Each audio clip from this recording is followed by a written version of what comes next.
दोस्तों, आज हम बात करने जा रहे हैं हमारे पूज्य गुरुदेव के द्वारा दिए गए राहु ग्रह को लेकर, शनि ग्रह को लेकर एक सिद्धांत के बारे में। दोस्तों, कई वीडियोस में आपने देखा होगा कि हमारा पूर्व जन्म जो देखा जाता है वो जन्म कुंडली के पंचम स्थान से देखा जाता है। तो एक बार, काफी समय पहले की बात है, एक बार इसी विषय पर हमारे गुरुदेव के साथ हमारी चर्चा चल रही थी। तब उन्होंने इस सूत्र का जिक्र किया था। दोस्तों, 85 ईयर यानी 85 साल की उम्र आज से 15-16 साल पहले हमारे गुरुदेव की थी, लगभग 18 साल पहले, जब उन्होंने हमें ये सूत्र दिया था। दोस्तों, राहु ग्रह के बारे में गुरुदेव का कहना यह था कि यदि राहु किसी जातक की जन्म कुंडली के अंदर 11वें भाव से संबंध बनाता है या 11वें भाव में बैठा होता है, तो ऐसे जातक का अगला मनुष्य जन्म जब भी होगा, वो आज वर्तमान में जो वो व्यक्ति है, चाहे जैसे वो, मान लीजिए वो सनातन धर्म की किसी वर्ण का व्यक्ति है, तो अगले जन्म में उसका जो जन्म होगा, मनुष्य जन्म, वो किसी अन्य जाति में होगा। जैसे कि मुस्लिम परिवार में हो सकता है, जैसे कि क्रिश्चियन में उसका जन्म हो सकता है, अर्थात हटके होगा, बिल्कुल हटके। उन गुरुदेव का कहना था कि कुंडली का पंचम स्थान हमारे पूर्व जन्म को दिखाता है, तो एकादश स्थान से हम अपने अगले जन्म की गणना कर सकते हैं।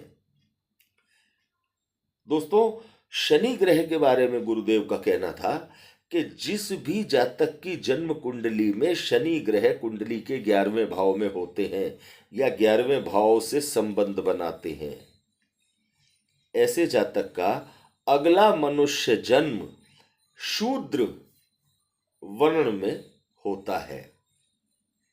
इसके साथ ही यदि हमारे जन्म कुंडली के अंदर मंगल ग्रह का संबंध किसी भी प्रकार से कुंडली के एकादश भाव से बन जाता है या सूर्य का संबंध कुंडली के एकादश भाव से बन जाता है, तो जब भी हमारा अगला जन्म होता है, मनुष्य जन्म जो भी होता है, वो क्षत्रिय वर्ण में होता है। यदि चंद्रमा और बुध, इन दोनों में से किसी ग्रह का संबंध कुंडली के 11वें भाव से बन जाता है या इनमें से कोई ग्रह कुंडली के 11वें भाव में बैठा हुआ होता है, तो जातक का अगला जन्म वैश्य वर्ण में होता है। अब बाकी बचते हैं दो, और दोनों गुरु, देवगुरु और दैत्य गुरु, यानी देवगुरु बृहस्पति और दैत्य गुरु शुक्र। दोस्तों, इन दोनों गुरुओं का संबंध यदि जन्म कुंडली के अंदर 11वें भाव से बन जाता है, तो जातक डेफिनेटली अगले जन्म में, जब भी अगला जन्म मनुष्य योनि जब प्राप्त होती है, तो जातक ब्राह्मण वर्ण में जन्म लेता है।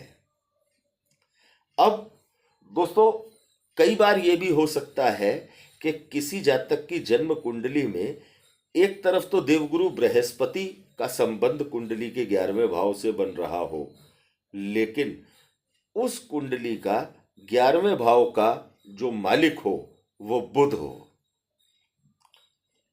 तो यदि बुध का संबंध 11वें भाव से है, तो अगला जन्म जो होगा वो वैश्य वर्ण में होगा, और जब गुरु का संबंध 11वें भाव से बनेगा तो उसमें अगला जन्म ब्राह्मण वर्ण में होगा।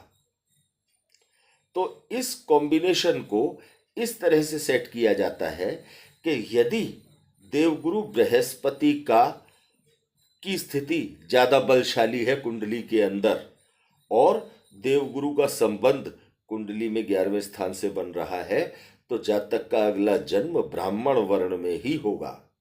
लेकिन यदि देवगुरु की स्थिति कुंडली में कमजोर है और बुध की स्थिति मजबूत है और 11वें भाव से बुध का संबंध बन रहा है तो डेफिनेटली इस स्थिति में जातक का अगला जन्म जो होता है वो वैश्य वर्ण में होता है।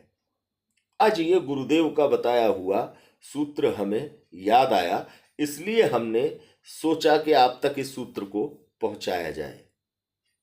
दोस्तों, प्रत्येक ग्रह का क्या संकेत होता है हमारे अगले मनुष्य जन्म को लेकर, आज हमने इस वीडियो में आपको जानकारी दी। यदि आपको ये जानकारी अच्छी लगी हो तो ज़्यादा से ज़्यादा दोस्तों के साथ इसे शेयर कीजिएगा, लाइक कीजिएगा और चैनल को सब्सक्राइब कीजिएगा। धन्यवाद दोस्तों।